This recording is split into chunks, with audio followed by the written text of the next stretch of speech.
নমস্কার বন্ধুরা, দীপার রান্নাঘরে তোমাদেরকে স্বাগত। তো দেখো, আজকে বানাতে চলেছি ছোটো মাছের হাতে মাখা চচ্চড়ি। তার জন্য এখানে প্রথমে নিয়েছি রসুন কুচি, কাঁচা লঙ্কা কুচি, পেঁয়াজ কুচি, তারপরে আলু কুচিয়ে নিয়েছি, আর এখানে বেগুনটাকে একটু মোটা করে নিয়েছি, আর নিয়েছি ছোটো মাছটাকে ধুয়ে। তারপরে দেখো এখানে নিয়েছি লাল লঙ্কার গুঁড়ো, ধনিয়া গুঁড়ো, আর নিয়েছি একটু কালো জিরে। তারপরে একটা কড়াই নিয়ে নিলাম। এবার কড়াইয়ের মধ্যে প্রথমে ধুয়ে রাখা মাছগুলোকে এখানে সবটুকু দিয়ে দিলাম। তারপরে এক এক করে কেটে রাখা আলু, বেগুন, পেঁয়াজ, লঙ্কা, রসুন কুচি এগুলো সব এর মধ্যে দিয়ে দেব।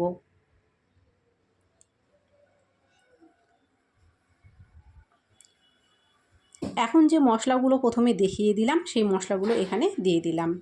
তারপরে দেখো এখানে স্বাদ মতো দিয়ে দেব লবণ, আর দিয়ে দেব হলুদের গুঁড়ো। আর এখানে আমি আজকে ব্যবহার করছি সর্ষের তেল। সর্ষের তেল দিলে দেখবে এটা খেতে কিন্তু একটু বেশি স্বাদ হয়। তোমরা চাইলে এখানে কিন্তু সয়াবিন তেলও ব্যবহার করতে পারো। তারপরে হাতের সাহায্যে খুব ভালো করে এগুলোকে মেখে নেব। তো আজকের এই ছোটো মাছের রেসিপিটা খুব চটপট কিন্তু হয়ে যায়, আর খেতে কিন্তু খুবই সুস্বাদু হয়। তো ভিডিওটা কেমন লেগেছে কমেন্ট করে কিন্তু আমাকে অবশ্যই জানাতে তোমরা ভুলো না। আর সবার কাছে রিকোয়েস্ট করছি ভিডিওটাকে প্রথম থেকে শেষ পর্যন্ত অবশ্যই দেখবে। তারপরে দেখো মাখা হয়ে গেলে এখানে সামান্য পরিমাণ জল দিয়ে দিলাম। দিয়ে এখন ঢাকনা দিয়ে গ্যাসে বসিয়ে দিয়ে 5 মিনিট মতো হাই ফ্লেমে প্রথমে রান্না করে নেব। 5 মিনিট পরে দেখো আমি এখানে ফিরে এলাম। এর মাঝে কিন্তু আমি একবারও এটাকে নেড়ে দিইনি।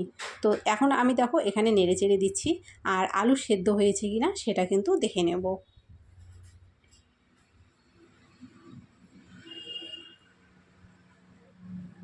দেখো আলু কিন্তু সেদ্ধ এখানে হয়ে গেছে, আর বেগুন যেহেতু নরম জিনিস, বেগুন কিন্তু খুব তাড়াতাড়ি সেদ্ধ হয়ে যায়। তো চচ্চড়িটাকে তারপরে এইভাবে 5 থেকে 6 মিনিট একটু নাড়িয়ে চাড়িয়ে নামিয়ে নিয়েছি। তো রেডি হয়ে গেল আজকের হাতে মাখা কাঁচা মাছের চচ্চড়ি। তো কেমন লেগেছে অবশ্যই কিন্তু জানিও। ভালো লাগলে কিন্তু অবশ্যই লাইক করে চ্যানেলটিকে সাবস্ক্রাইব করে পাশে থাকা বেলটিকে প্রেস করে দিও, আর ভিডিওটাকে শেয়ার করে দিও।